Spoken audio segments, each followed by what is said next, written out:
वृंदावन प्यारो वृंदावन, वृंदावन प्यारो वृंदावन। ओम अज्ञानातिमिरान्धस्य ज्ञानाञ्जनशलाकया चक्षुरुन्मीलितं येन तस्मै श्रीगुरुवे नमः। मूकं करोति वाचालं पङ्गुलिङ्गायते गिरिं, यत्कृपातमहं वन्दे श्रीगुरुदीनतारिणम्। वाञ्छाकल्पतरुभयश्च कृपा सिन्धुभैव च पतितानां पावनेभ्यो वैष्णवेभ्यो नमो नमः। जय श्री कृष्ण चैतन्य प्रभु नित्यानंद, श्री अद्वैत गदाधर शिवासादि गौर भक्त वृंद।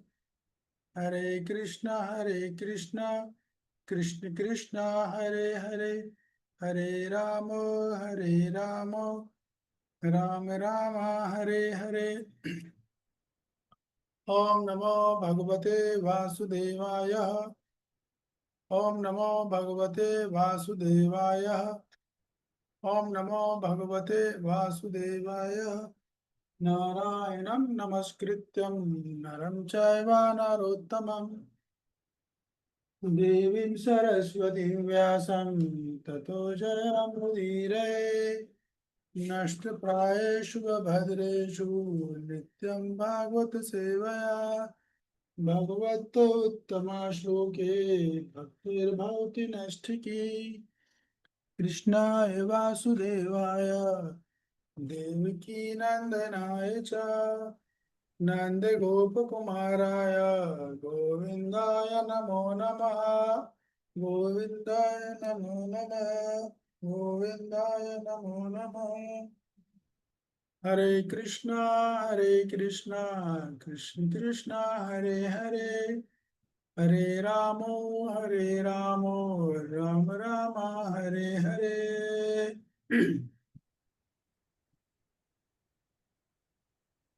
हरे कृष्णा। तो स्वागत आप सभी लोगों का श्रीमद् भगवद गीता यथारूप अध्याय 5 श्लोक क्रमांक 5। तो अब तक हम 4 श्लोकों की चर्चा कर चुके हैं और अब हमें जो है आगे बढ़ना है। अब हमारी गति तीव्र रहेगी आज से। विशुद्ध के 30 श्लोक ही मेन थे बस, जिससे हमने तीनों में फिक्सेशन कर लिया है। जो तीव्र गति, तो कल की क्लास को शॉर्ट में रिपीट करना चाहेगा सबसे पहले? हरे कृष्ण प्रभु ने फरमाया। हरे कृष्णा रिंकू सिंह माता जी। बजाइए। यस रंगनारायणी माता जी, प्लीज रिपीट रिकैप सब भक्तों की। हाँ जी, हरे कृष्ण प्रभु, दंडवत प्रणाम। शॉर्ट में बताती हूँ प्रभु जी, जितना थोड़ा बहुत समझ में आया मुझे। कि जैसे ये श्लोक था सांख्य योगो, तो इसमें पृथक बाला कि जो मतलब जो नादान है, जिनकी अल्प बुद्धि है, वो निष्काम कर्म योग और ज्ञान योग दोनों को अलग अलग मानते हैं। लेकिन जो पंडित हैं वो ऐसा नहीं कहते। उनके हिसाब से तो है कि कोई एक मार्ग का अनुसरण करता है तो दोनों के वो फल प्राप्त करता है। इसका मतलब जैसे कल आपने बताया था, इसके अंदर भी है कि एक से हम वृक्ष की जड़ को खोजते हैं, ज्ञान योग से हम जानते हैं आत्मज्ञान के बारे में, और फिर दूसरा जो है भक्ति योग या निष्काम कर्म योग के द्वारा हम उसको सींचते हैं। ठीक है, बहुत अच्छा, बढ़िया समझ गया आप माता जी, थैंक यू वेरी मच। अब आप कौन हो? आप बाला हो या पंडित हो? हैं? आप पंडिताइन हो, है कि नहीं? भक्ति शास्त्री डिग्री होल्ड करने का अधिकार है आप, है कि नहीं? ऐसा नॉलेज होना चाहिए। तो बस हमने यही बात करी थी, तो हम चर्चा करने से पहले बता दें कि पूरी चर्चा भगवान ने अर्जुन से पूछा था कि भगवान मेरे लिए ज्ञान योग बेहतर है निष्काम कर्म योग। तो भगवान ने बोला वो बच्चा है जो दोनों को अलग अलग समझता है। ये प्रश्न ही अपने आप में तर्क संगत प्रश्न नहीं है। एक्चुअली में अगर लक्ष्य की दृष्टि से देखें तो दोनों एक समान है। इसी बात को भगवान आगे कंटिन्यू करेंगे तो फिर आगे छोटी छोटी चीजें बताते रहेंगे। ये कुल मिला के भगवान जो है, इसको आप समझो, इन ज्ञान योग और निष्काम कर्म में तुलना करते रहेंगे बार। और प्रोपा जी का, म्यूट कीजिए, म्यूट कीजिए। और प्रोपाल जी क्या करेंगे, ज्ञान योग को तो ले लेंगे, लेकिन जैसे निष्काम कर्म योग आएगा ना, तो निष्काम कर्म योग को हटा के वो जो है भक्ति योग डालेंगे। बाकी मैंने और आचार्य की टीकाएं देखी हैं, सब निष्काम कर्म योग को निष्काम कर्म योग ही बोल रहे हैं। तो ठीक है, श्लोक क्रमांक 5 कौन पढ़ना चाहेगा? Please raise your hand. Yes Ranganarayani माता जी, पहले आप पढ़ लीजिए, उसके बाद फिर के डी डी पढ़ लेंगे श्लोक नंबर 6। तो श्लोक नंबर 5, यथा सांख्ये प्राप्त स्थानम ततो गेरेपि यथा सांख्ये प्राप्यते स्थानं ततो गैरपि गम्यते एकं साखं च योगं च या पश्यति सा पश्यति। जो यह जो यह जानता है कि विश्लेषणात्मक अध्ययन सांख्य द्वारा प्राप्य स्थान भक्ति द्वारा भी प्राप्त किया जा सकता है, और इस तरह जो सांख्य योग तथा भक्ति योग को एक समान देखता है वही वस्तुओं को यथारूप में देखता है। जो यह जानता है कि विश्लेषणात्मक अध्ययन या सांख्य द्वारा प्राप्त स्थान भक्ति द्वारा भी प्राप्त किया जा सकता है। तो सबसे पहले तो ये बताइए, ये भगवान बोल रहे हैं सांख्य योग, या प्रपंच अनुवाद में लिख रहे हैं सांख्य योग, तो ये कौन सा योग है? विश्लेषणात्मक अध्ययन। यस, सीआरसी जी बताइए। हरे कृष्णा प्रभु जी, साधक नाम प्रभु जी, ज्ञान योग। सादर प्रणाम, उनके ज्ञान योग है। फिर प्रभुपाद जी बोल रहे हैं कि जो ज्ञान योग से मिलता है तो भक्ति दौर से ही मिल जाता है, तो दोनों एक समान है। अभी ज्ञान योग का लक्ष्य क्या होता है बताइए, ZZBD। प्रभु जी, ब्रह्मानंद की प्राप्ति, और भक्ति ब्रह्म योग का ज्योति लक्ष्य, मिले, भक्ति योग। भगवान श्री कृष्ण का प्रेम। लेकिन यहाँ तो प्रभुपाद जी क्या बोल रहे हैं, जो ये जानता है कि ज्ञान योग के द्वारा जो प्राप्त होता है भक्ति योग से ही मिल जाता है। ये प्रभु जी, जैसे कि कल इस बारे में चर्चा हुई थी कि आपने एग्जाम्पल देख के बताया था कि अगर 100 रुपए किसी के पास है, उसमें से किसी के पास 10 रुपए भी है, तो भक्ति योग में कंप्लीट, जैसे जब भगवान कृष्ण का पूरा हो गया, जो उनके प्रेम प्राप्ति हो गई है, तो उसके अंदर में परमात्मा प्राप्ति भी हो गई है और ब्रह्मानंद ब्रह्म ज्योति की प्राप्ति भी हो गई है। बिल्कुल सही जवाब, आप सही समझा रहे हैं। कहाँ वो कन से मांगे थे अपने 10 रुपए? क्या नाम था, नीलिमा माता जी, क्या नाम था? दीपिका माता जी, दीपिका माता जी। आई हैं आज वो? प्रभु जी, यस प्रभु जी, है। अच्छा अच्छा, चलो पूछ लिया 10 रुपए है भी कि नहीं है। अपन ने तो पूछ लिया। वही बात हो रही है यहाँ पर, ये प्रभुपाद जी ये बोल रहे हैं कि भाई ठीक है, आप ज्ञान योग करते हो, ज्ञान योग से आपको ब्रह्मानंद की प्राप्ति होती है। देखिए इसका नाम है ब्रह्मानंद, तो वहाँ आनंद रहता है, ऐसा नहीं कि आनंद नहीं है वहाँ।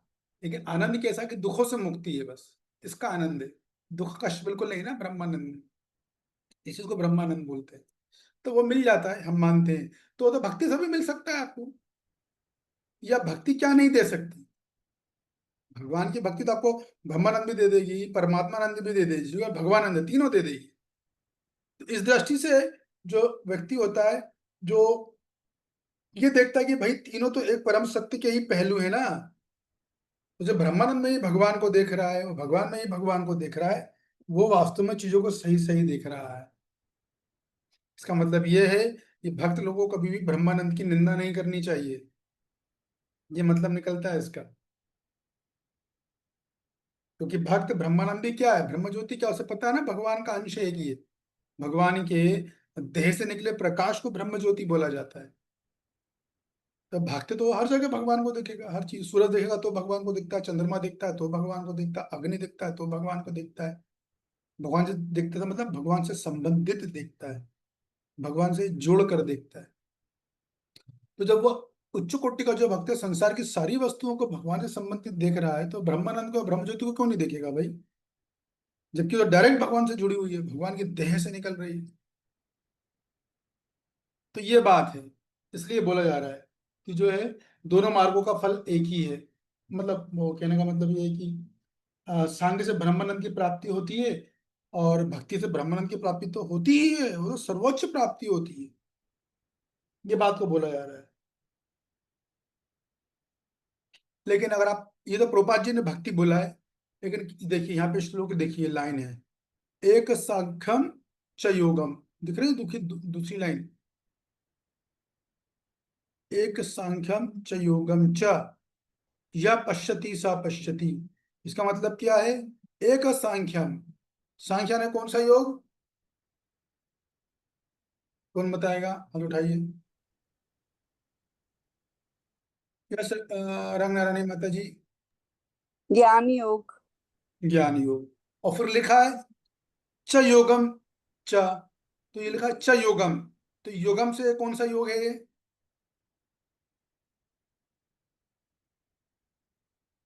योगम से ये कौन सा योग है? भक्ति योग। नहीं, यही मैं समझाना चाह रहा था कि ये जो योग है ये भक्ति योग नहीं है। यह अस्मिता माता जी, कौन सा योग है ये? निष्काम हाँ, कर्मयोग। पूरा बोलिए, निष्काम कर्म योग। कर्मयोग। ठीक है।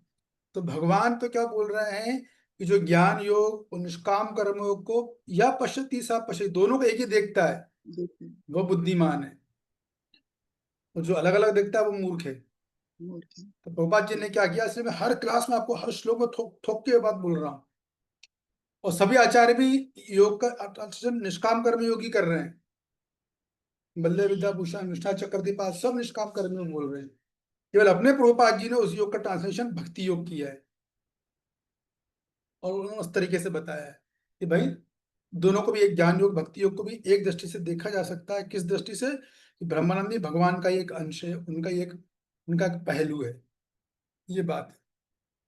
ठीक है। लेकिन वास्तविकता में तो ये बात बताई जा रही है कि भाई जो भगवान खुद बोले, जो ज्ञान योग और निष्काम कर्म को एक देखता है, वो चीजों को यथार्थ रूप से देख रहा है, वो सही देख रहा है एकदम। क्योंकि दोनों ज्ञानों की भी ब्रह्मानंद जाएगा और निष्काम कर्म की भी ब्रह्मानंद ही जाएगा बाद में। ये बात है। आगे बात समझ में?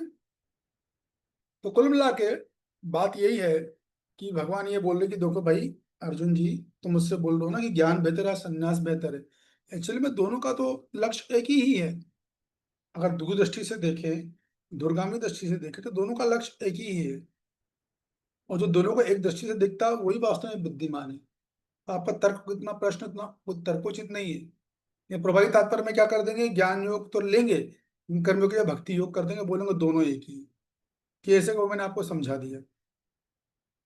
अच्छा, अभी सवाल ये और थोड़े आपको डिटेल देता हूँ। जैसे कि ज्ञान योग है और निष्काम कर्म योग, दोनों कैसे एक हैं? एक तो लक्ष्य की दृष्टि से हो गए। दूसरा क्या है? दोनों का आत्मा का आत्मज्ञान होता है, तो भी एक है। दूसरा, तीसरा, दोनों को माया से मुक्ति मिल जाती है, तो भी दोनों समान है, ज्ञान योग और निष्काम कर्म योग। बस इतना है कि दोनों का रास्ता भिन्न है, दृष्टिकोण भिन्न है। ये बात है। ये बात है कि वो दोनों का दृष्टिकोण भिन्न है। तो कैसे है, मैं समझाता हूं आपको एक उदाहरण से। कि समझो कि एक पहाड़ है बहुत ऊंचा, सीधी चढ़ाई एकदम खड़ी, और एक व्यक्ति सीधा चढ़ाई पर चढ़ रहा है, एकदम डायरेक्ट खड़ी चढ़ाई पर चढ़ रहा है। उसके हाथ में कोई लाठी भी नहीं है, कुछ सपोर्ट, तेजी से चलता जा रहा है, चलता जा रहा है, चलता जा रहा है, रुक नहीं रहा है बिल्कुल। उसे रास्ते में कोई मिला, उसने बोला पानी दे दो, उसने सुना नहीं। जिसने उससे खाना मांगा, उसने सुना नहीं। क्योंकि उसका सोचना है कि अगर मैं इन लोगों की मदद करने में रुकूंगा तो मैं फंस जाऊंगा। इसलिए वो सबको इग्नोर करके सीधा चला जा रहा है, और चढ़ाई एकदम खड़ी है। ये क्या व्यक्ति है। दूसरा व्यक्ति क्या है, वो भी चढ़ रहा है, लेकिन रास्ते में जो भी उससे मदद मांग रहा है, उसकी मदद भी करते हुए चल रहा है। ठीक है, प्यासों का पानी दे दिया, किसी ने खाना मांगा, खाने को वाले को खाना दे दिया, कोई बेचारे बुजुर्ग व्यक्ति थे वो चढ़ नहीं पा रहे थे, उनको सहारा दे दिया। इस तरह से करता करता जा रहा है। तो देखिए, दोनों का लक्ष्य एक है, दोनों पर्वत के शिखर पे पहुंचेंगे। ठीक है ना। लेकिन क्या है इनमें कौन सा योगी कौन है, कौन बताएगा? पहला वाला एग्जाम्पल कौन सा योगी है, और दूसरा एग्जाम्पल वाला कौन सा योगी? यश बताइए, सीआरसी जी। प्रभु जी, जो सीधा एकदम चलते जा रहे हैं बिना किसी की हेल्प के, वो ज्ञान योगी है। और जो सबकी हेल्प करते हुए जा रहे हैं, वो निष्काम कर्म योगी हैं। यस राकेश प्रभु, क्या कहना है आपका? अनम्यूट कीजिए।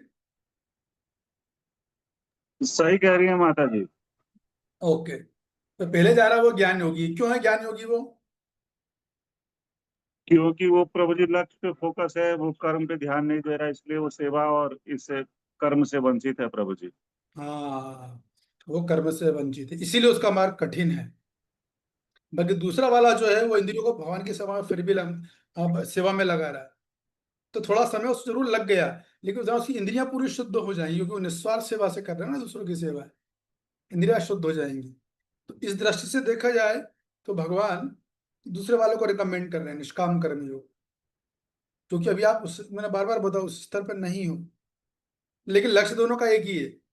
लेकिन जो पहला वाला उसके पास सेवा का अभाव है, लेकिन दूसरे के वाले के पास सेवा है, तो दूसरे वाले का चांस नहीं है गिरने का, पहले वाले का चांस है।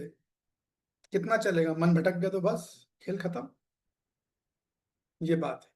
तो वही बात है, तो आप ये समझो कि जब भी निष्काम कर्म में बुला रहा प्रभुपाद जी भक्ति योग डाल रहे हैं, बाकी की बात कोई और आचार्य नहीं डालेंगे, ठीक है ना? तो मेरा ख्याल एग्जाम्पल जो मैंने आपको दिया आपको समझ में आएगा ये बात। पढ़िए, तात्पर्य पढ़िए। तात्पर्य शील प्रपात जी के द्वारा। शील प्रपात की जय। जय। दार्शनिक शोध संख्या का वास्तविक उद्देश्य जीवन के चरम लक्ष्य की खोज है। चूंकि जीवन का चरम लक्ष्य आत्म साक्षात्कार है, अतः इन दोनों विधियों से प्राप्त होने वाले परिणामों में कोई अंतर नहीं है। रुक संख्या जाइए, अरे प्रभुपाद जी बोल रहे हैं कि भाई दार्शनिक शोध का उद्देश्य क्या है? चरम जीवन का चरम लक्ष्य खोज कर, बराबर है। तो चरम लक्ष्य क्या है? आत्म साक्षात्कार। तो निष्काम कर्म योगी हो, वो भी आत्म साक्षात्कार के लिए करता है। ज्ञान योगी है, उस आत्म साक्षात्कार हो चुका होता है, लेकिन वो और आगे जाना चाहता है, वो परमात्मा, वो क्या बोलते हैं उसको, ब्रह्म ज्योति में मिलना चाहता है। तो दोनों को ही आत्म साक्षात्कार तो हो चुका होता है, मतलब उन्हें इस बात का साक्षात्कार है कि हम शरीर नहीं, हम आत्मा, केवल बातें नहीं कर रहे हैं, हो गया उनको। और भक्ति में भी ये होता है, भक्ति में आत्मा साक्षात्कार होता है। जब हम भक्ति करते हैं अच्छे से, तो भक्ति में आत्मा साक्षात्कार, तीनों मार्ग आत्मा साक्षात्कार के पद पे लेके जाते हैं। तो तीनों मार्ग का ही हमें सम्मान करते हैं, क्योंकि तीनों मार्ग जो है आत्मा साक्षात्कार के पद पर लेके जा रहे हैं। आगे पढ़िए।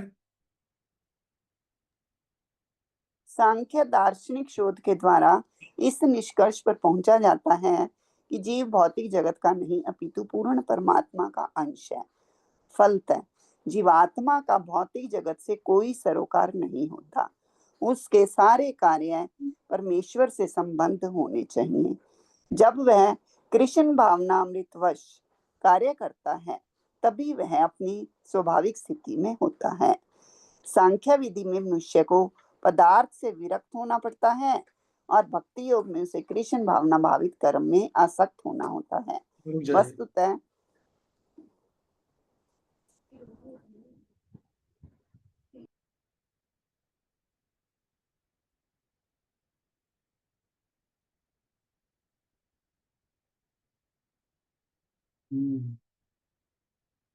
तो देखिए क्या बोल रहे हैं यहाँ पे प्रभुपाद जी, कि सांख्य दार्शनिक शोध के द्वारा इस निष्कर्ष इस निष्कर्ष पर पहुंचा जाता है कि जीव भौतिक जगत का नहीं अपितु पूर्ण परमात्मा का अंश है। फलतः जीवात्मा का भौतिक जगत से कोई सरोकार नहीं होता, उसके सारे कार्य परमेश्वर से संबंध होने चाहिए।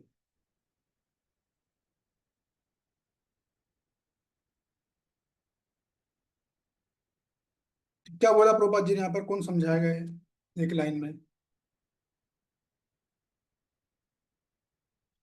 बताइए राकेश प्रभु। हरे कृष्ण प्रभु जी, दंडवत प्रणाम। यहाँ पे बोलिए। बताया जा रहा है कि सांख्य दर्शन यानी ये ज्ञान योगी जो होता है वो ये बात को जानता है कि वो परमात्मा का अंश है, यानी कि उसे आत्मज्ञान हो चुका है, यानी कि वह जानता है कि वह शरीर नहीं आत्मा है और परमात्मा का अंश है प्रभु जी। हाँ, और दूसरा वो ये भी समझ जाता है कि इस भौतिक जगत से मेरा कोई सरोकार नहीं है, इस जगत में मैं रह रहा हूँ ना, इसलिए वो दूर हट जाता है संसार से, उसका कोई सरोकार नहीं है। लेकिन प्रभुपाद जी क्या बोल रहे हैं, एक लाइन में और आगे जाते हैं। कृष्ण भक्त होता है, उसको ये ज्ञान तो हो चुका होता है कि भाई मैं शरीर नहीं, मैं आत्मा हूं, परमात्मा का अंश हूं, मेरा भौतिक जगत से सरोकार नहीं है, लेकिन फिर वो ये भी जानता है कि एक्चुअली भगवान श्री कृष्ण का दास हूं। ज्ञान योगी ये बात नहीं जानता, ज्ञानी योगी ये बात नहीं जाने, उसको दास का कॉन्सेप्ट जमता ही नहीं है। कभी आगे आने वाला है, ये सब बातें भी आएंगी। ये कृष्ण भक्त तो सीधे स्वीकार करता है भगवान का दास हूं, भगवान की दासी हूं। ये बात होती है। तो सांख्य विधि में क्या होता है कि मनुष्य को पदार्थ से विरक्त होना पड़ता है।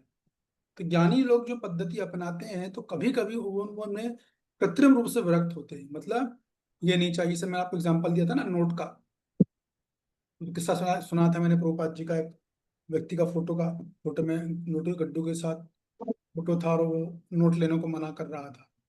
तो ज्ञानी योग के मार्ग में व्यक्ति को बहुत प्रयास करके विरक्त होना पड़ता है संसार से, संसार की वस्तुओं से, सब चीजें। और भक्ति योग में ऐसा नहीं है। भक्ति योग में क्या होता है कि उसे कृष्ण जो कुछ भी उसके पास है उसको उसको भगवान की सेवा में लगाना पड़ता है बिना आसक्त हुए। तो प्रभुपाद जी आप बोलते हैं कि सांख्य विधि में मनुष्य को पदार्थ से विरक्त होना पड़ता है, तो समझ में आ गया कि भाई उसको विरक्त होना है, कृत्रिम प्रयास करेगा विरक्त होने के लिए। लेकिन भक्ति योग में क्या होता है, व्यक्ति आसक्त होता है। किससे आसक्त होता है? कृष्ण के लिए कर्म करने में, अपने लिए कर्म करने में नहीं, अपनी इंद्रियों को तुष्ट करने में आसक्त नहीं होता है। कृष्ण के लिए कर्म करने में आसक्त रहेगा, कृष्ण को सुख देने में आसक्त रहेगा, कृष्ण की सेवा करने में आसक्त रहेगा। बस शर्त यह है कि वो सेवा मन से नहीं होनी चाहिए, वो सेवा साधु गुरु शास्त्र के द्वारा अनुमोदित प्रमाणित होनी चाहिए, तब वो काम करेगी। नहीं तो वो भी बहुत जल्दी ज्ञान योगी की तरह जीवन से हताश हो जाएगा। तो फिर क्या बोलते हैं प्रभुपाद जी, वस्तुतः दोनों ही विधियां एक हैं, यदि भी ऊपर से एक विधि में विरक्ति दिखती है और दूसरे में आसक्ति दिखती है। तो प्रभुपाद जी क्या बोल रहे हैं, ज्ञान योग और भक्ति योग को बोल रहे हैं कि भाई दोनों एक तरह से एक ही हैं। और एक कैसे वो मैंने आपको बता दिया। लेकिन प्रभुपाद जी ये भी बोल रहे हैं कि एक में विरक्ति दिखती है और एक में आसक्ति दिखती है, लेकिन दोनों एक ही हैं अगर परम सत्य की दृष्टि से देखें तो। जो पदार्थ से विरक्ति और कष्ट में आसक्ति को एक ही तरह से देखता है वो वस्तुओं को यथारूप में देखता है। इसे कौन बताएगा इस लाइन? जो पदार्थ से विरक्ति और कष्ट में आसक्ति को एक ही तरह से देखता है वही वस्तुओं को यथारूप में देखता है। हाथ उठाइए, रेज योर हैंड। बस ये लाइन समझ जाओ तो सब कुछ समझ गए। बताइए मनीषा माता जी। प्रभु जी इसमें जैसे पहले बताया जा चुका है तो उसमें यही है कि जो ज्ञान योग और भक्ति योग को एक तरह देखता है तो उसको पता है कि वही वस्तुओं का यथारूप मतलब एज इट इज यथारूप में ही देखेगा। मतलब ये भी इसी से कनेक्टेड है। ज्ञान योग और उनका जो लक्ष्य है वो ऑलरेडी सेम ही है। हाँ वो तो आप सही बोल रहे हो, लेकिन ये जो लाइन है कि जो पदार्थ से विरक्ति और कष्ट में आसक्ति को एक ही देखता है, इसको कैसे स्पष्ट करोगे आप? वो आप सही बोल रहे हो। ये जब तक आप विचार करो तब तक अपन रंगनारायणी माता जी के विचार लेते हैं। बताए रंगनारायणी माता जी। हाँ जी। प्रभु जी जो पदार्थ से विरक्ति मतलब ज्ञान योगी जो है नैति नैति करते हैं ना, मतलब उनकी पदार्थ से विरक्ति है, वो ज्ञान योगी हो गया। और कृष्ण में आसक्ति जो है, हम लोग भी जो है मतलब जो भी कार्य करते हैं हम अपनी इंद्रिय तृप्ति के लिए तो नहीं करते ना। मीन्स हमारी भी पदार्थ से विरक्ति तो है, लेकिन हम उन चीजों को भगवान की सेवा में लगाते हैं। तो मतलब हम कृष्ण की सेवा में लगाते हैं तो कृष्ण में आसक्ति है हमारी, लेकिन पदार्थ से विरक्ति तो हमारी भी है ही है कि हम उससे आसक्त तो नहीं हो रहे चीजों से। तो इस वजह से जो है कि वो कह रहे हैं एक ही तरह से देखता है, वही वस्तु को बिल्कुल हर रूप में बिल्कुल देखता सही बोला, 100% करेक्ट। यस अनीता माता जी। हरे कृष्ण प्रभु जी में प्रणाम। प्रभु जी मेरा भी उत्तर यही है कि पदार्थ से विरक्ति का अर्थ है कि हम शरीर और शरीर से संबंधित सभी वस्तुओं को स्वयं की तृप्ति के लिए हम विरक्ति महसूस करें और उन्हीं चीजों को हम भगवान की सेवा में नियुक्त करें तो वो कृष्ण के लिए आसक्ति होगी। हाँ तो सिंपल सी बात ये है कि प्रभुपाद बोला जो वस्तु के यथारूप में देखता है, तो प्रभुपाद जी कृष्ण भक्त की बात कर रहे हैं कि जो उच्च कोटि का कृष्ण भक्त होता है उसके लिए विरक्ति नाम जैसी कोई चीज नहीं है। क्योंकि जो कुछ भी है उसकी कृष्ण में आसक्ति इतनी ज्यादा है। आसक्ति का मतलब ये है ना, मान लो कोई किसी से बहुत प्रेम करता हो, कोई लड़की किसी लड़के से बहुत प्रेम करती है, तो वो जो कुछ होगा सब लड़के को दे देगी, सोचेगी नहीं अपने यूज के लिए। या कोई लड़का लड़की से प्रेम करता होगा, बाहर की दुनिया में आप देखते हो, सब कुछ दे देगा वो, तेरे लिए चांद तारे तोड़ लाऊंगा, उसका मतलब यही तो है, और क्या है। समझ ना, चांद तारा तोड़ के लेके आने वाला है वो। वो तो एक फ्रेज है बस। लेकिन चांद तारा तोड़ने का मतलब ही यही है कि जो कुछ भी है वो सब आपका है। तो वैसे ही कृष्ण में ये कब होता है, जब अटैचमेंट हो जाता है डीप। जब डीप अटैचमेंट होता है ना, तब ये सब चीजें होती हैं। तो कुल मिला के कृष्ण भक्ति के लिए विरक्ति नाम जैसी कोई चीज है ही नहीं, उसके लिए एक ही चीज है, आसक्ति। तो जो कुछ है तेरा तुझको अर्पण। जैसे गंगा में जाते हो आप लोग, गंगा जी को पानी देते हो तो कैसे देते हो? गंगा जी में गए, डुबकी मारी, गंगा का पानी लिया, गंगा को दे दिया, और बोलते हैं हम गंगा जी को जल दे के आए। अरे भाई, गंगा जी का पानी था, तुमने कहा से गंगा जी को जल दे दिया? कोई थोड़ी ना आपने अपने शरीर से जल निकाला है। गंगा का पानी गंगा से लिया, आपने गंगा को दिया। वैसे ही भगवान को, कोई भक्त के पास जो कुछ भगवान देते हैं, भगवान से लिया वही भगवान को वापस कर दिया। उसी में उसका हृदय शुद्ध हो जाता है। इसीलिए वो चीजों को वास्तविक दृष्टि से देखता का मतलब ये है कि वो हर वस्तु को भगवान की देखता है, भगवान से संबंधित देखता है। ये वस्तु भगवान के लिए है, भगवान की सेवा के लिए है। तो मैं कौन हूँ, फिर कोई पूछेगा मेरा क्या रोल है यहाँ, तो आप केवल एक वो हो, क्या बोलते हैं उसको, ओवरसियर को क्या बोलेंगे हिंदी में? Care taker. हाँ, केयर टेकर में इंग्लिश शब्द हो गया, केयर टेकर है, बात से हिंदी शब्द ढूंढ रहा था मैं। आप जो एक केवल एकमात्र चौकीदार के लो, थोड़ी चालू भाषा में चौकीदार टाइप, आपका आपका काम चौकसी करना है बस। बस और देना, जिसकी जो वस्तु वहां जाएगी। माली है जैसे, माली कितनी मेहनत से लगाता है दिन रात। संरक्षक, वर्ड हाँ, संरक्षक। संरक्षक बोल सकते हैं, संरक्षक ठीक है। तो वो माली, माली होता है तो वो क्या करता है, वो पेड़ पौधे खूब मेहनत करके लगाता है, लेकिन थोड़ी उनसे आसक्त होता है।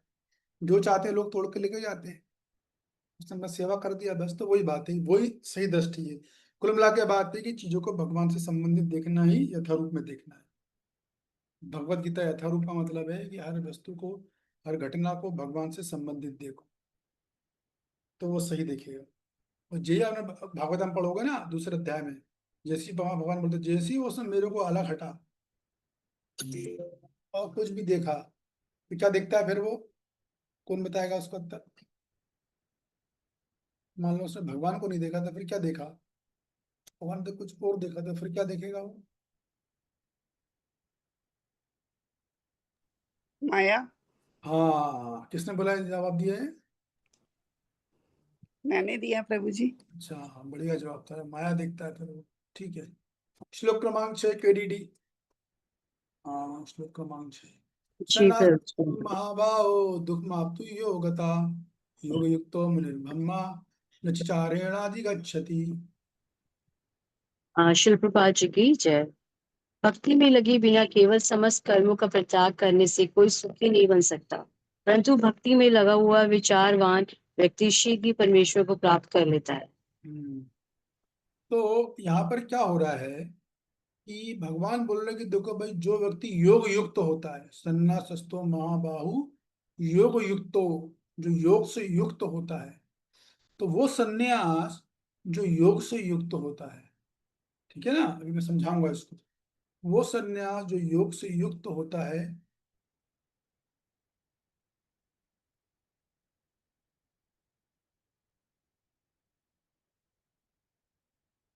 बल्कि ऐसा समझिए कि वो सन्यास जो योग से युक्त नहीं होता है, उसका जीवन में केवल क्या होता है, दुखतम आपतु योगता, केवल दुख से प्रभावित रहता है।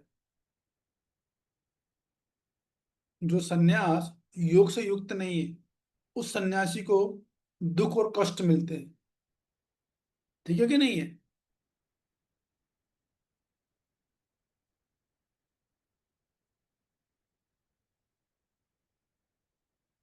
तो मैं बताऊंगा मैं कष्ट से क्या मतलब है, कैसे कष्ट में कोई बताएगा?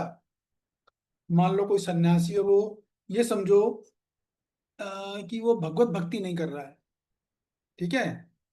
उसने संन्यास ले लिया, घर छोड़ दिया, बाहर छोड़ दिया, सब कुछ छोड़ दिया, और वो भगवत भक्ति नहीं कर रहा है। तो यहाँ पर भगवान बोल रहे हैं उसको जीवन में दुख और कष्ट आएगा। तो क्या दुख और क्या कष्ट आएगा उसको? कोई व्यक्ति है, उसने संन्यास ले लिया, लेकिन वो भगवत भक्ति नहीं कर रहा है, तो उसको लिखा ना दुख। आप तो दुख प्राप्त करता है, दुख से प्रभावित है, तो क्या दुख आएगा उसको? यस राकेश प्रभु। प्रभु जी, उसके साथ दिक्कत ये होगी कि उसका जो संन्यास है वो कृत्रिम है प्रभु जी। इंद्रिय नियंत्रण जो है वो अपने स्वयं के प्रयास से है, वो भगवत भक्ति या यानी भगवान पे आधारित या गुरु के निर्देशन में निर्देशित नहीं है प्रभु जी, उन पे निर्भर नहीं है। तो इसलिए उसके पतन की संभावना रहेगी प्रभु जी, और स्वाभाविक रूप से नहीं है। हाँ ओके ठीक है। यही आध्यात्मिक पतन जो है वही प्रभु जी कष्ट है, वही दुख है। Okay. Yes mister Amit Gupta. Hare Krishna प्रभु जी, दंडवत प्रणाम। हरे प्रभु जी, कृष्ण। इसमें ये दुख आएगा यदि वो भक्ति नहीं करता है भगवान श्री कृष्ण की, तो आध्यात्मिकता भौतिकता ये दैविकता, आध्यात्मिक और भौतिकता दोनों आएंगे उसके जीवन में, निरंतर चलते रहेंगे यदि वो भगवान की भक्ति निरंतर नहीं करता है। हाँ ये भी बात सही है कि इसको राकेश प्रभु को भी कहना सही है कि भाई वो क्योंकि क्या बोला कि दुख रहेगा उसको, और उसका आपको भी जो कहना चाहिए। प्रयास है वो कोई स्वयं पे आधारित है, उसका स्वयं का प्रयास है। हम्म। और दूसरा कृत्रिम है प्रभु जी, और तीसरा वो ये भगवान पे और गुरु पे निर्भर नहीं है, इसलिए उसका आध्यात्मिक नहीं नहीं, पतन आपने का एक पॉइंट और संभावना बोला बना था, रहेगा। एक पॉइंट और बोला था, वो ज्यादा रिलेटेबल है यहाँ पर, भूल गया मैं कि क्यों उसको दुख आएगा, वो क्यों दुखी है। एक तो ये खैर ये बात सही है कि अमित जी की कि वो उसे तीनों और एक दिव्यता। और कारण हो सकता है प्रभु जी कि वो उसमें सेवा नहीं होने के चलते या भक्ति नहीं होने के चलते वो कोई रस का आनंद भी नहीं उठा पाएगा प्रभु जी, उससे भी वंचित रहेगा, ये दुख है। ठीक है, फिलहाल तो अपन ये वाला पॉइंट ले रहे हैं कि वो जो है त्रिविध ताप जो है ना वो उसे प्रभावित करेगी। ये तो बिल्कुल सही है। फिर इसे आगे मैं क्लियर करूंगा अभी वो क्यों दुख उठाएगा। लेकिन जो भक्ति में लगा हुआ है वो परमात्मा को प्राप्त कर लेगा। पढ़िए तात्पर्य, कौन पढ़ रहा है? हाँ धीरे धीरे पढ़िएगा है। जी प्रभु जी। शिल प्रभुपाद जी की जय। जय। सन्यासी दो प्रकार के होते हैं। मायावादी सन्यासी सांख्य दर्शन के अध्ययन में लगे रहते हैं तथा वैष्णव सन्यासी वेदांत सूत्रों के यथार्थ भाव्य भागवत दर्शन के अध्ययन में लगे रहते हैं। रुक जाइए। मायावादी सन्यास रुकिए, तो देखिए प्रभुपाद जी ने बताया दो तरह के सन्यासी बताया, कई तरह के होते हैं, प्रभुपाद जी यहाँ दो तरह के बोल रहे हैं। पहले होते हैं मायावादी सन्यासी, ठीक है ना। मायावादी सन्यासी कौन होते हैं, कौन बताएगा? मायावादी सन्यासियों का दर्शन क्या होता है? Yes doctor Nita. प्रभु जी, हम ब्रह्मास्त्र जो उनका दर्शन होता है कि ब्रह्मा जो मतलब वो भगवान का जो अस्तित्व है वो उसमें निर्विशेष उसमें देखते हैं। और हम ब्रह्मास्त्र यानी कि सब में सभी में भगवान है, वो इस चीज को मतलब मानते हैं। सभी भगवान होता हमारा सिद्धांत, फिर हमारा सिद्धांत भी है तो सभी भगवान नहीं है। मतलब जैसे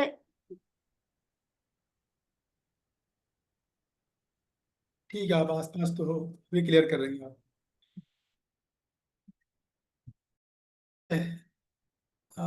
मनीषा जी। तो देखिए, मायावादी अद्वैतवाद में करते हैं कि भगवान और जीव अलग नहीं है, वो सेम है। और इसमें वो कहते हैं कि जो भी ये भगवान से कुछ भी उत्पन्न नहीं हुआ है, मतलब कि उनको ना भगवान को रीजन नहीं मानते किसी भी चीज का, कि यहीं का ही मतलब यहीं से ही प्रकृति से ही चीजें उत्पन्न हुई हैं। और ऐसे करके इसमें ये है मायावादी का। बताइए अमित प्रभु। हरे कृष्णा प्रभु जी, इसमें मायावादी सन्यासी का जो मेरे को ये लगता है, कोशिश करता हूँ कि उनका ये मतलब फिलॉसफी होती है कि नर नारायणी ही सेवा है, तो वो इस चीज को मानते हैं। तो उसमें क्या गलत है नर नारायण की सेवा में?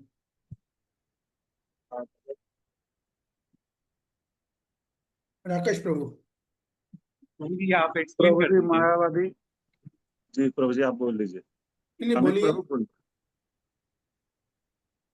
मैं बोलूँ प्रभु? क्योंकि मैंने बोल दिया राकेश प्रभु जी। अभी प्रभु ने बोल दिया तो आप म्यूट कर लीजिए, बोलिए राकेश प्रभु। जी प्रभु जी, मायावादी सन्यासी जो है सबसे पहले तो वो शंकराचार्य को फॉलो करते हैं, उनके दर्शन को मानते हैं। दूसरा, वो हमेशा प्रभु जी वेद विमर्शन और ज्ञान अर्जन में ही लगे हुए रहते हैं, वो भगवान की भक्ति में नहीं लगे हुए रहते हैं। तो और फिर तीसरा, वो जगत को मिथ्या मानते हैं और अंततः वो कहते हैं कि तुम भी ब्रह्म हो, मैं भी ब्रह्म हूँ। जीव जो है वो अंततः ब्रह्म ही बन जाता है। तो ये सारे लक्षण तो ब्रह्मवादी सन्यासी में ही पाए जाते हैं, फिर उसमें मायावादी सन्यासी में अंतर क्या रह गया? ये जो लक्षण आपने बताए, ये सारे लक्षण ब्रह्मवादी सन्यासी के हैं, पूरे के पूरे 100%। जो जी मनीषा जी ने बताया वो लक्षण भी सारे ब्रह्मवादी सन्यासी के हैं। कृपा जी पर ब्रह्मवादी सन्यासी की नहीं, मायावादी सन्यासी की बात कर रहे हैं, है ना? बताइए सुनीता गुप्ता जी। हरे कृष्णा प्रभु जी। कोशिश कर रही हूँ मैं। बिल्कुल कीजिए। मायावादी सन्यासी जो है ना, आत्मा और परमात्मा को एक मानते हैं। वो तो ब्रह्मवादी नहीं मानते, जी। वो ब्रह्मवादी ही मानते हैं। यस रंगनानी माता जी। जो मायावादी सन्यासी है ना, वो अपने मन से ही मतलब अपना ही विकल्प देते हैं अपने हिसाब से। मतलब अपनी स्पेकुलेशंस हैं उनकी। वो तो माता जी ब्रह्मवादी भी यही करते हैं, वो भी यही करते हैं। देखिए मैं आपको बताऊं, मायावादी सन्यासी ब्रह्मवादी सन्यासी में सारी समानताएं होती है, केवल एक चीज का डिफरेंस होता है, और वो डिफरेंस बहुत बड़ा डिफरेंस होता है। वो डिफरेंस के कारण दोनों के गति अलग, रास्ते अलग अलग हो जाते हैं। बाकी उनकी सारी धारणाएं सेम है जो आप बोल रहे हो, सब कुछ सेम है कि हम आत्मा है, वो भी परमात्मा है, हमें उससे मिलना है, आत्मा परमात्मा एक है, दोनों इसी बात को मानते हैं। उनमें एक बहुत बड़ा डिफरेंस है, इसी को मैं आपको क्लियर करना चाहता हूँ। यस मंगल मोदा जननी माता जी, मंगल। हरे कृष्णा प्रभु जी। ओ प्रभु अच्छा, जी, अच्छा, मायावादी सन्यासी भगवान के किसी स्वरूप को नहीं मानते माता जी, प्रभु जी। किसी मतलब उनके आकार को नहीं मानते, वो निराकार की पूजा करते हैं। वो निराकार की पूजा करते हैं, वो तो ब्रह्मवादी भी करते हैं, ब्रह्मवादी भी वही करते हैं। आपको इसलिए मैं रुक गया, मैंने कहा ये आपको एक चीज क्लियर कर दूं अच्छे से बढ़िया से, ताकि अब मैं जो कह रहा हूँ वो सुनिए। आपने जितने अंतर बताए ये सब ब्रह्मवादियों का भी मानना है। यस राकेश प्रभु, आखिरी चांस, फिर मैं बोलूंगा, प्रभु बोलिए। जी, उन्हें आत्म साक्षात्कार नहीं हुआ रहता है। नहीं, ऐसा नहीं, ऐसा नहीं, बिल्कुल भी नहीं। तो देखिए सबसे बड़ा अंतर ये है कि दोनों इसी बात को मानते हैं कि सारी आत्माएं एक हैं, परमात्मा एक है, हमको ब्रह्म ज्योति में मिलना है, नर सेवा है, नारायण सेवा है, सब वो मानते हैं। केवल एक बहुत बड़ा डिफरेंस है उनमें, और वो डिफरेंस ये है कि जो मायावादी सन्यासी होता है वो भगवान के रूप को माया मानता है। वो ये कहता है कि भगवान कृष्ण, भगवान का राम, ये माया है, ये माया से निकले हुए हैं। अर्थात उनका जो शरीर है वो भी भौतिक प्रकृति के तीनों गुणों से प्रभावित है, तो भगवान के रूप को माया मानते हैं। जबकि जो ब्रह्मवादी सन्यासी भगवान के रूप को माया नहीं मानते, वो मानते हैं कि कृष्ण का शरीर सच्चिद आनंद शरीर है। बता चुका मैं आपको ये तमाम पर पिछले श्लोकों में। तो इसीलिए चूंकि वो मानते हैं कि भगवान कृष्ण का शरीर जो है सच्चिदानंद शरीर है, तो भगवान बोलते हैं ये यथा माम प्रपद्यन्ते तान सती भजामि मैं हम। तुम जिस भाव से मुझे मानोगे उसी भाव से मैं तुम्हारी इच्छा पूर्ति करूंगा। तो चूंकि भगवान का शरीर को सच्चिदानंद मानते हैं इसलिए वो ब्रह्मानंद में जाते हैं। और मायावादी चूंकि भगवान का शरीर को माया मानते हैं, माया का प्रोडक्ट मानते हैं, इसलिए वो नरक में जाते हैं। ये बात है। तो ये है। तो मायावादी सन्यासी जो होता है और वैष्णव सन्यासी में बहुत बड़ा अंतर बता रहे हैं प्रभुपाद जी। वो ये बता रहे हैं कि मायावादी सन्यासी क्या करता है, वेदांत दर्शन करता है, ब्रह्मवादी भी यही करता है, दोनों यही करते हैं। लेकिन वैष्णव सन्यासी वेदांत दर्शन की छोड़ो, वेदांत दर्शन पे एक भाष्य है जिसको बोलते हैं श्रीमद् भागवता। वेदांत वेदांत सूत्र पे एक भाष्य लिखा गया है। वेदांत इसे बोलते हैं इंग्लिश में ओरिजिनल कमेंट्री ऑफ वेदांत सूत्र, मतलब नेचुरल कमेंट्री। वेदांत सूत्र होते हैं जैसे केमिस्ट्री में सूत्र होते हैं ना, H2+O = जल, वैसे ही केमिकल वेदांत फॉर्मूला प्रभु जी, केमिकल फॉर्मूला। पूरे वेदांतों को एक सूत्र में डाला था व्यासदेव ने, और उस सूत्र पर क्यों डाला था सूत्र में, ताकि लोग जल्दी से समझ जाए वेदांतों को। लेकिन फिर उनको लगा कि कलयुग के लोग इतना डालेंगे सूत्र भी नहीं समझ पाएंगे। तब फिर उन्होंने एक श्रीमद् भागवतम लिखी, मतलब बोला, लिखी गणेश जी ने, और उसको बोलते हैं नेचुरल कमेंट्री ऑन वेदांत सूत्रा। वेदांत सूत्रा पर जो है शारीरिक भाष्य, इसको श्रीमद् भागवतम बोलते हैं, और भक्त लोग जो है उसी को ग्रहण करते हैं। जबकि ब्रह्मवादी जो है, मायावादी, दोनों शंकराचार्य के भाष्य को फॉलो करते हैं, लेकिन वैष्णव लोग शंकराचार्य के भाष्य को फॉलो नहीं करते। वेदांत सूत्र पर जो नेचुरल कमेंट्री जो भाष्य है उसको बोलते हैं श्रीमद् भागवतम, उसका अध्ययन करते हैं। और साथ में प्रभुपाद जी ने हमको पंचरात्रि का विधि भी दी हुई है। तो हम लोग दो विधि फॉलो करते हैं, एक भागवत विधि यानी भगवत गीता भागवतम का अध्ययन, दूसरा पंचरात्रि का विधि यानी अर्च विग्रह की सेवा, क्योंकि नारद मुनि ने इंट्रोड्यूस करी थी। तो हमको प्रभुपाद जी ने आचार्यों ने दोनों विधि दे दी, दोनों करो, तो हम वो दोनों फॉलो करते हैं। कई संप्रदाय ऐसे हैं कि जहाँ पर पंचरात्रि का विधि फॉलो नहीं होती, केवल भागवत विधि फॉलो होती है, भागवत जी का अध्ययन करते हैं, वो पूजा अर्चना नहीं करते।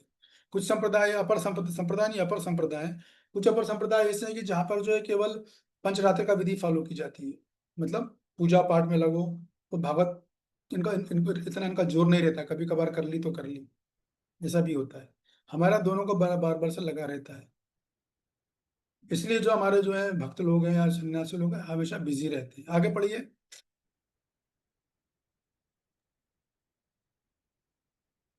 केडीडी क्या हुआ? तो मायावादी सन्यासी भी वेदांत सूत्रों का अध्ययन करते हैं और आवाज आ रही? वैष्णव। हरे कृष्णा। हाँ पढ़िए।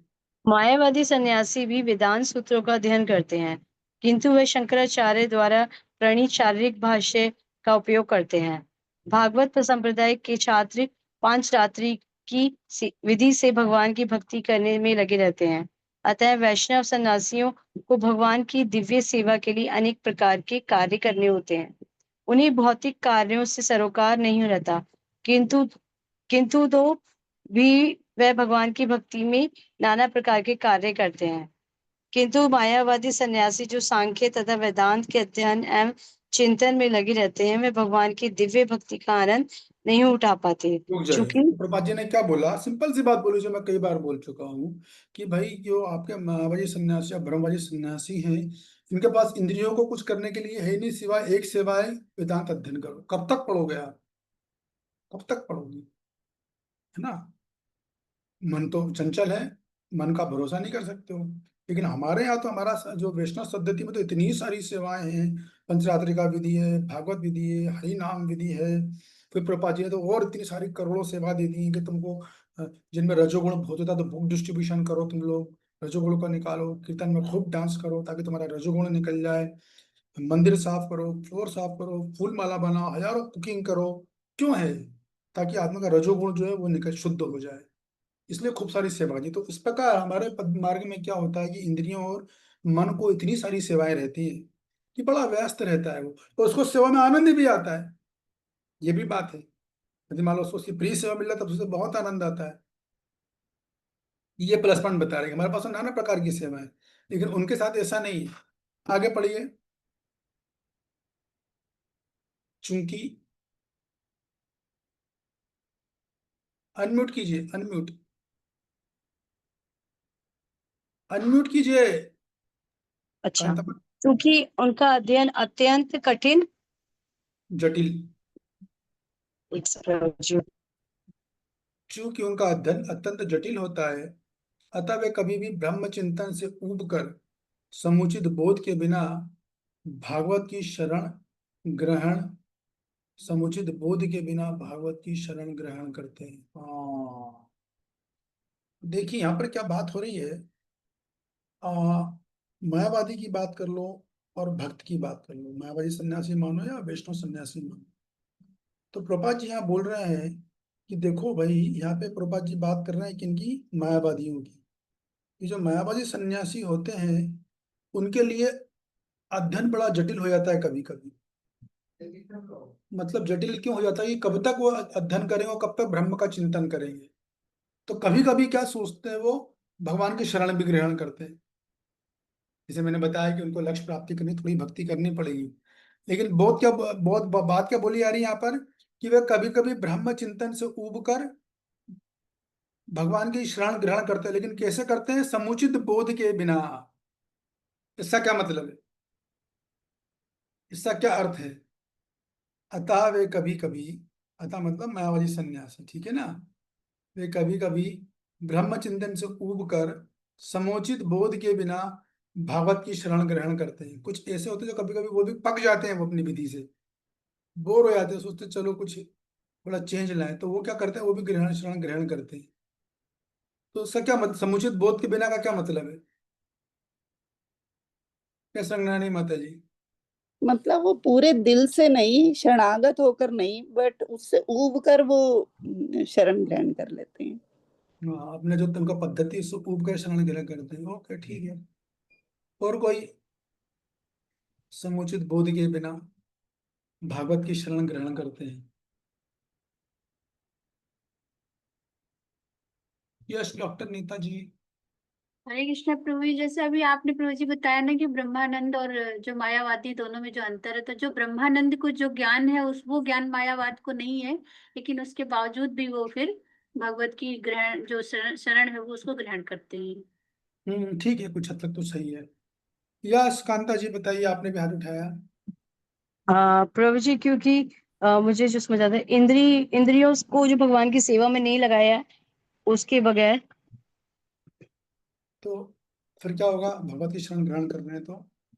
प्रभु जी, जैसे कि जो भक्ति योग में करते हैं, भगवान अपनी इंद्रियों को सारा भगवान की सेवा में लगा के, तो उससे की आसक्ति वगैरह नहीं होगी या कुछ है, और रस भी प्राप्त होगा, वो ये नहीं करते हैं प्रभु जी, इसलिए। ओके ठीक है, ये भी। अनिता जी बताइए। हरे कृष्ण प्रभु जी में प्रणाम। प्रभु जी जब वो इस प्रकार ब्रह्मचिंतन से ऊपर भागवत की शरण ग्रहण करते हैं बिना प्रॉपर ज्ञान और नॉलेज के, उनको ये मालूम नहीं रहता कि ऐसा करना क्यों है। वाय क्लियर नहीं होता, उनकी निष्ठा और श्रद्धा उतनी उस स्तर की नहीं हो पाती है। अब बहुत नजदीक पहुंच गए, काफी हद तक नजदीक आ गए। अच्छे समझ रहे हो आप भी। और कौन है? यस राकेश प्रभु। प्रभु जी ने भगवान के स्वरूप का पूरा पूर्ण ज्ञान नहीं होता, अधूरा अधूरे ज्ञान रहता है, वो सच्चिदानंद स्वरूप को समझते नहीं है प्रभु जी, यही इसी का बोध नहीं होता प्रभु जी। ये भी एक पॉइंट है, ठीक है। यस मनीषा जी। तो जी may be I am wrong, मेरे को ऐसा लगता है कि जो समुचित बोध मतलब भगवत की शरण ग्रहण करने का मतलब सेवा रूप में भी भगवान में के उसमें अपने आप को इंडल्ज करना, पर वो क्या करते हैं, सिर्फ भागवत को पढ़ने में इंटरेस्ट देते बिल्कुल हैं। सही, करेक्ट, आपने टारगेट हिट कर दिया। समुचित भाव का मतलब ये है कि वो लोग कभी कभी भागवत की शरण ग्रहण करते हैं, उब जाते हैं अपनी पद्धति से। छोड़ो, कब तक वेदांत सूत्र करते रहेंगे, कब तक ब्रह्म का चिंतन करेंगे, चलो अपन भी भागवत पढ़ते। तो पढ़ते तो हैं, लेकिन वो भागवत को भक्ति की तरह सेवा भाव में नहीं पढ़ते। वो क्या कैसे पढ़ते हैं, एक साहित्यिक पुस्तक की दृष्टि से पढ़ते हैं। चलो एक साहित्यिक लिटरेचर इस दृष्टि से पढ़ते हैं। वो ये नहीं सोचते कि मेरी सेवा है, मैं राधा कृष्ण की भागवत पढ़ने का मतलब मैं राधा कृष्ण के चरणों की सेवा कर रहा हूँ, ये भाव उनमें नहीं होता है। सेवा भाव नहीं होता है उनके लिए। बस एक जैसे मान लो कोई पीएचडी कर रहा तो वो पीएचडी कैसे करेगा, उसने तो एक लिटरली स्टडी है बस। इसलिए प्रभुपाद जी बोलो समुचित बोध के बिना। समुचित बोध के बिना का मतलब है कि उनके लिए भागवत जब वो पढ़ते हैं तो उनके लिए बस एक पुस्तक है वैसे पढ़ना है, कोई उपन्यास है, नॉवल है, उस तरह से पढ़ेंगे या साहित्यिक पुस्तक की तरह पढ़ेंगे, लेकिन वो भागवत को सेवा भाव में पढ़ा था, उस दृष्टि से नहीं पढ़ पाते हैं। ये बात है, ठीक है। फिर आगे लिख रहे हैं प्रभुपाद जी, फलस्वरूप श्रीमद् भागवत का भी अध्ययन उनके लिए कष्टकर होता है। इसका क्या मतलब है, जो मायावादी जब भागवत पढ़ेगा हमारी या भगवत गीता पढ़ेगा, तो प्रभुपाद जी बोल रहे हैं उसका अध्ययन अध्ययन हम भी कर रहे हैं, वो भी कर रहा है। हम लोग को अध्ययन करने में बड़ा आनंद आ रहा है, लेकिन उसको अध्ययन करने में बड़ा कष्टकारी होता है। ऐसा क्या मतलब है?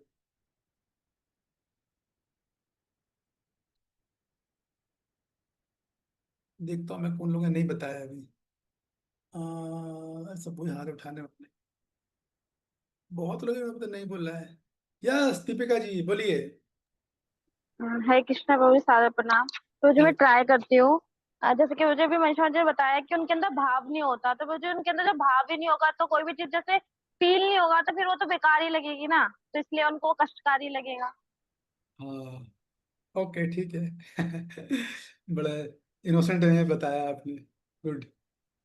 तो देखिए क्या होता है कि मायावादी जो लोग, जिसे मैंने पहले भी कहा था आपको, कि ये भगवान के शरीर को सच्चिदानंद स्वरूप शरीर नहीं मानते।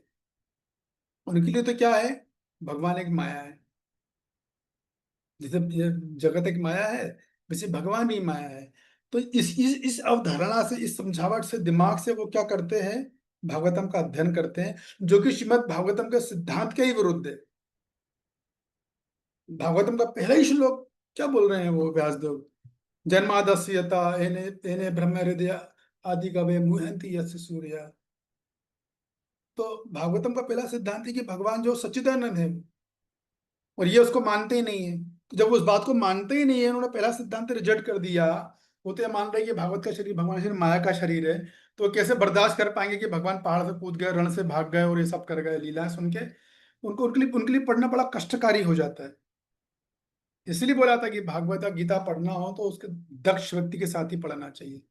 भागवत पढ़ो, भागवत स्थान है। दक्ष मतलब जिसके पास ज्ञान और विज्ञान दोनों हो, और साथ में हृदय में भावनाएं भी हो, भाव भी हो, जैसा कि दीपिका जी बोल रही थी ये बात, इसलिए उनको अध्ययन करना कष्टकारी हो जाता है। आगे पढ़िए। मायावादी सन्यासियों का शुष्क चिंतन तथा कृत्रिम साधनों से निर्विशेष विवेचना उनके लिए व्यर्थ होती है। तो वही बात है, मायावादी शुष्क चिंतन करें वो सब व्यर्थ ही है, लेकिन भक्ति में लगे सन्यासी को दिव्य करते हुए प्रसन्न रहता है, और ये भी निश्चित रहता है कि भगवत धाम को प्राप्त होगा। तो मैं बार बार कह रहा हूँ, प्रभुपाद जी हर जगह तुलना करेंगे भक्ति योग, ज्ञान योग, भक्ति योग की। भगवान ज्ञान योग और निष्काम कर्म योग की तुलना करेंगे, प्रभुपाद जी भक्ति योग और ज्ञान योग की तुलना करेंगे। तो प्रभुपाद जी बता रहे हैं भक्ति में अधिक आनंद है, भक्ति में अधिक सफलता है। ठीक है, ये बात है।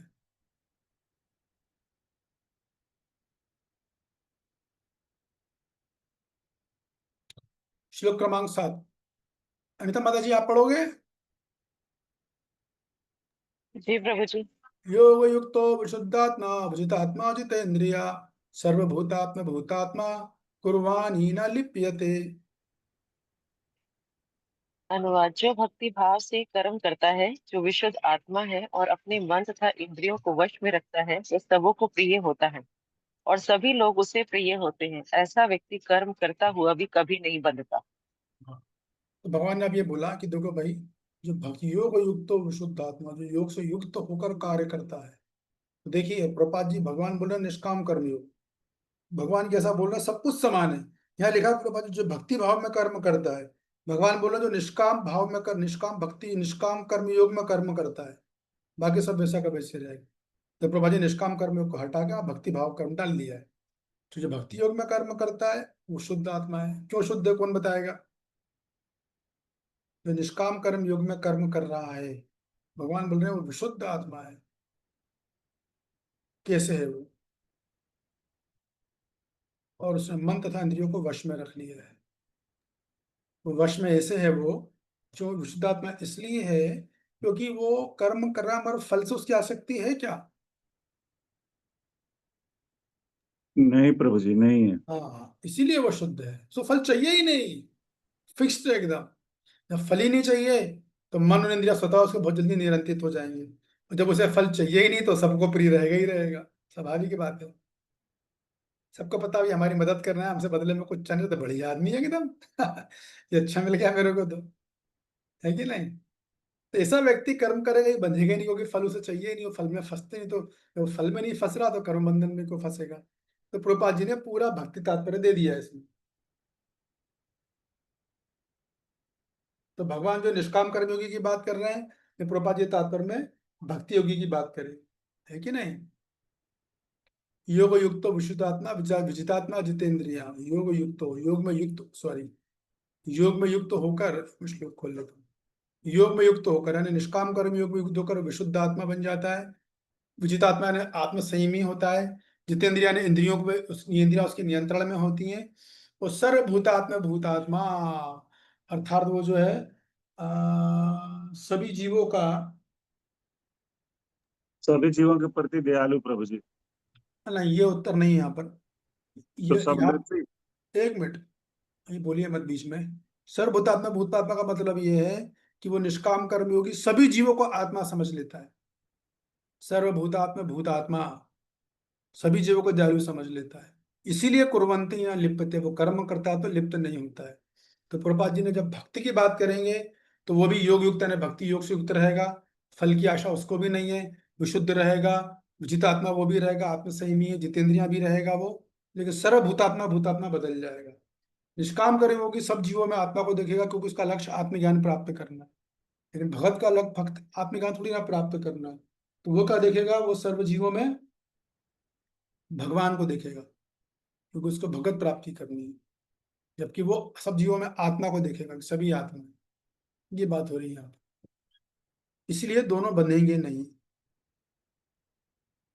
इसके बाद तात्पर्य पढ़िए जरा। तात्पर्य श्रील प्रभुपाद जी के द्वारा। श्रील प्रभुपाद की जय। जो कृष्ण भावनामृत के कारण मुक्ति पथ पर है, वह प्रत्येक जीव को प्रिय होता है और प्रत्येक जीव उसके लिए प्यारा है। यह कृष्ण भावनामृत के कारण होता है। ऐसा व्यक्ति किसी भी जीव को कृष्ण से पृथक नहीं सोच पाता।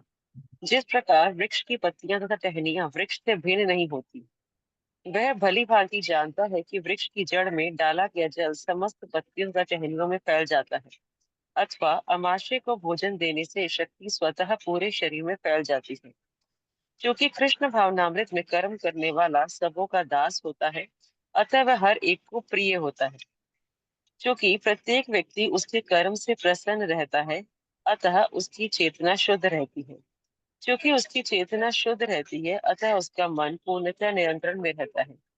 मन के नियंत्रित होने से उसकी इंद्रियां संयमित रहती हैं। क्योंकि उसका मन सदैव कृष्ण में स्थिर रहता है, अतः उसके विचलित होने का प्रश्न ही नहीं उठता।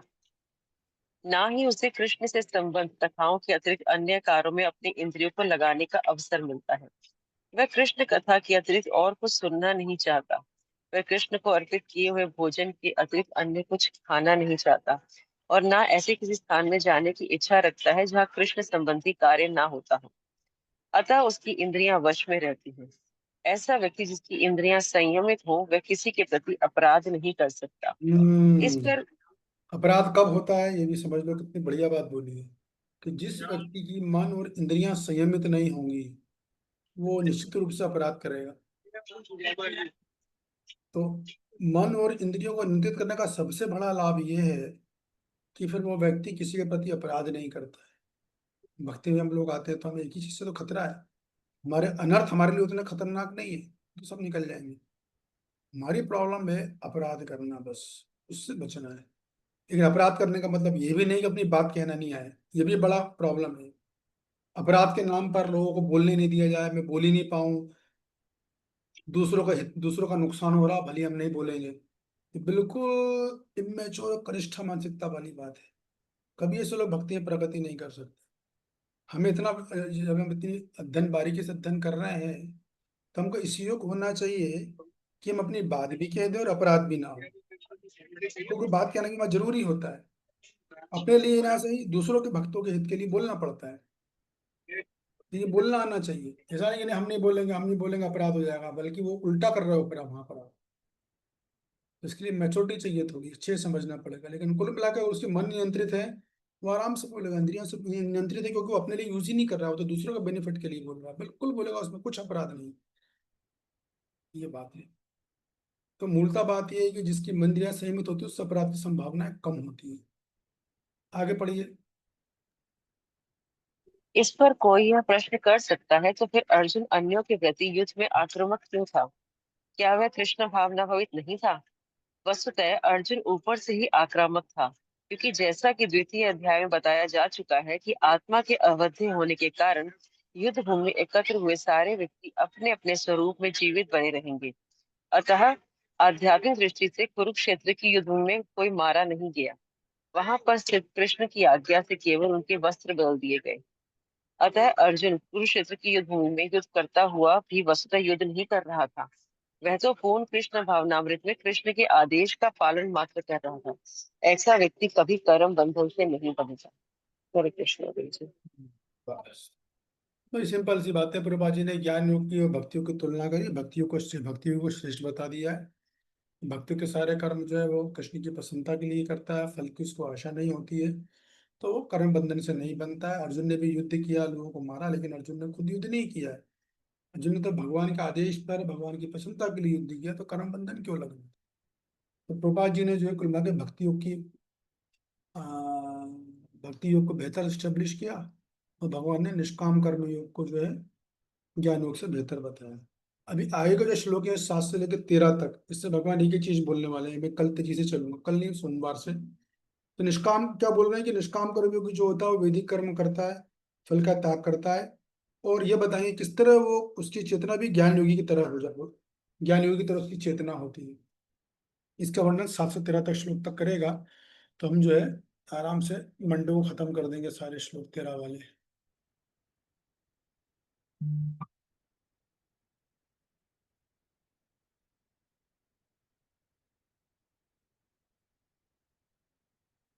ठीक है। आज पता नहीं था ड्राइंग किसने कर दी, तनु माता जी ने करी क्या इतनी सारी ड्राइंग? ठीक है, किसी का कोई प्रश्न?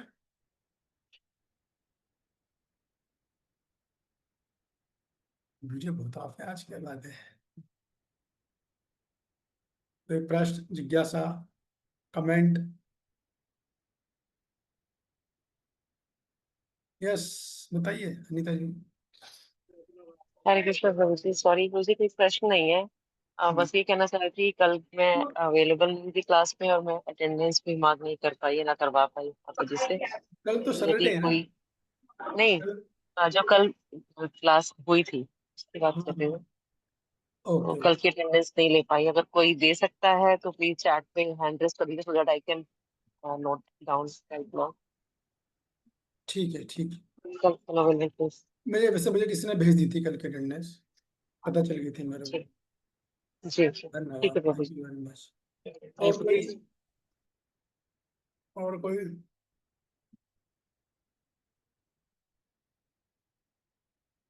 ठीक है, ये पर हम विदाई समारोह मनाए अपना। फिर हम मिलेंगे सोमवार को। सोमवार को तारीख 6, 7, 8, 9, अभी जो टाइम है। ठीक है, सोमवार को हम 6:15 मिलते हैं। ठीक है। आप सब लोग समझ में आ रहा है ना? आप लोगों को नहीं आ रहा? टफ चैप्टर है, इतना आसान नहीं है। फ्री में पूरी एनर्जी लगा रहा हूँ कि आप लोग का आसानी से समझा भी दूं और गूढ़ रहस्य भी बता दूं। ये चैप्टर टफ है, 3 और 5, दो चैप्टर टफ है शुरू में, क्योंकि निष्काम कर्म योग का रहता है कहानी। नीरज जी समझ में आ रहा है?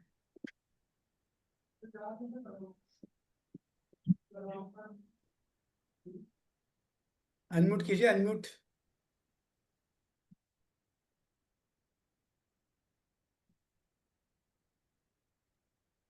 हरे कृष्णा प्रभु जी, दंडवत प्रणाम। प्रणाम। सबसे ज्यादा खुशी जो है ना, जो आपको देखता रहता हूँ, सुनता रहता हूँ आप सभी का, उसमें हमें ज्यादा रुचि रहती है। क्या है? सही। और दूसरी बात, टाइम का सबसे ज्यादा अभाव। अभी मैं नैनीताल में हूँ, और रात को मतलब रात को 9 बजे चला था, सुबह 4 बजे नैनीताल पहुंचा हूँ। तब से कंटिन्यू जगा हुआ कोई बात हूँ। नहीं, आप अपनी सेवा जो समय भगवान के लिए दे रहे हो ना, ये जी जी। आपको भगवान सुध से मत लौटाएंगे। कब? जब हाँ हाँ जीवन हाँ। में विपत्ति आएगी। इसलिए आप ऐसे ही लगे रहो। जितना समझ जी में आया सुनते रहिए, समझते रहिए। ये सब भगवान जी आपको, आपका समय जो एनर्जी आप दे रहे हो भगवान की सेवा के लिए, भगवान की वाणी भगवत गीता सुन रहे हो। देखो, एक स्वाभाविक सी बात है कि आप किसी को बोलो, कोई दूसरा सुने तो आपको अच्छा लगेगा, नहीं लगेगा? लगेगा बिल्कुल ना? जी। तो वैसे जब भगवान मुझे की वाणी अगर आप सुन रहे हो, इतने टफ सिचुएशन में होने के बाद भी आप परिश्रम करके सुनते हो, तो ये सब जी आपको बुरे समय पर सुसमय भगवान लौटाएंगे, चिंता मत कीजिए। ठीक है। जी जी प्रभु जी। धन्यवाद। ओके। हरे कृष्णा प्रभु। और किसको समझ में नहीं आ रहा बोल दिए तो फिर मैं जिनको आ रहा है उनसे पूछूंगा। तो फंसना तो पड़ेगा, यहाँ भी फंसो चाहे वहां भी फंसो, कहीं ना कहीं तो फंसना पड़ेगा। यस प्रियंका जी बोलिए। हरे कृष्ण प्रभु जी, सादर प्रणाम प्रभु जी। प्रणाम। प्रभु जी, आप बहुत अच्छे से समझा रहे हैं, बट मैं काफी लेट आई हूँ। मैं ये आप मंडे से आ रही हूँ आपकी क्लास में। मतलब मैंने आगे जो आपने आगे पढ़ाया लास्ट में, वो मैं नहीं मतलब क्लास नहीं ले पाई। मतलब मैं कनेक्टेड ही हुई थी, तो मतलब मुझे समझ में तो आ रहा है, लेकिन इतना ज्यादा नहीं आ रहा मुझे। मतलब वो पीछे से पहले कवर करना पड़ेगा, तब मुझे अच्छे से समझ में आएगा। बाकी आप बहुत अच्छे से समझा रहे हो, मैं नोट्स बनाने का भी प्रयास कर रही हूँ। बहुत थैंक बढ़िया। यू असल सो में क्या है मच ना कि सर। ये जो चैप्टर है डिफिकल्ट चैप्टर है भगवत गीता में। अध्याय 3 और अध्याय 5 जो 2 चैप्टर है ना, ये बहुत कठिन होते हैं। आपको इतना समझ में आ रहा है, रुचि आ रही है, ये समझ लो कि आप पे भगवान की बड़ी कृपा है कि रुचि आ गई आपको, वरना आपका दूसरा कोई होता भाग गया होता।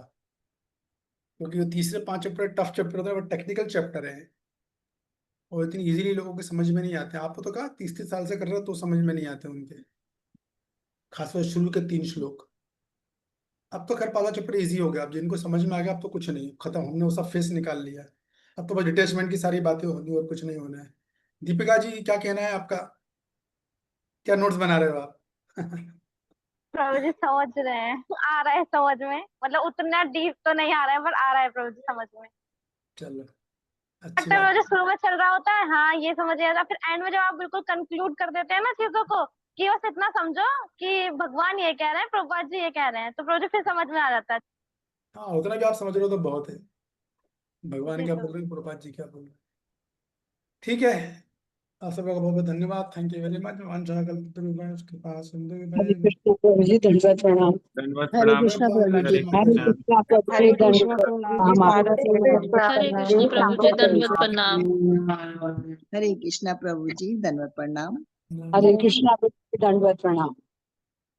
हरे कृष्णा प्रभु जी, दंडवत प्रणाम। हरे कृष्ण हरे कृष्ण।